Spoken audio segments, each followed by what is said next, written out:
Hey everyone, time for another weekly update of what's going on in the world of D&T and my usual business tips. But today there'll be no business tips. Instead, what I want to do is to share with you some of the learnings and feedback from a roundtable event that I attended. I was kindly invited by Lord Blunkett to attend a Leaders Council event. And the intention was to get 25 to 30 leaders of banks, financial institutions, accountancy practices, which is where I stepped in, and so on, to discuss regulation in the sector and other matters impacting business recovery.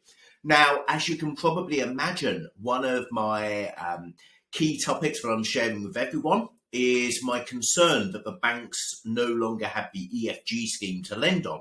This is impacting franchisors, franchisees, small businesses across the country. And whilst I don't believe it's right that we continue with the Recovery Loan Scheme or CBILS, I do strongly believe that we need to have some government support for lending in the way that we have done since 1981. So I put this case forward, and it would be of no surprise to you that some of the banks who aren't involved in the scheme were trying to argue the toss to say that it shouldn't be needed. But the reality is it is needed, and I'm seeing it day to day, where smart entrepreneurs with great business plans are only being denied finance because they haven't got the personal security to put up.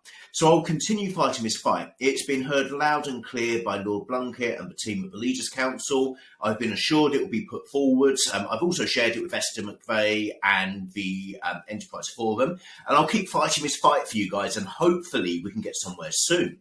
The second thing, which absolutely startled me, and I just want to comment on it, not to preach at you, but just to reassure you, is that 35% of accountants are actually unregulated. So we discussed regulation in banks and in financial services, and the consensus was that there's lots of regulation, but not particularly effective regulation. And instead, we could look at the construction world, where when personal liability was put in place for directors, actually accidents dropped massively. So whilst it was appreciated that there's changes of regulation needed there, within accountancy, 35% of accountants are totally unregulated.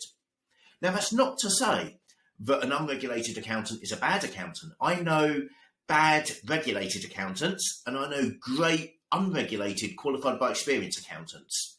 But the reality is that you have no recourse with a bad unregulated accountant, and they're the ones that can be quite challenging. So I say this just to reassure you all.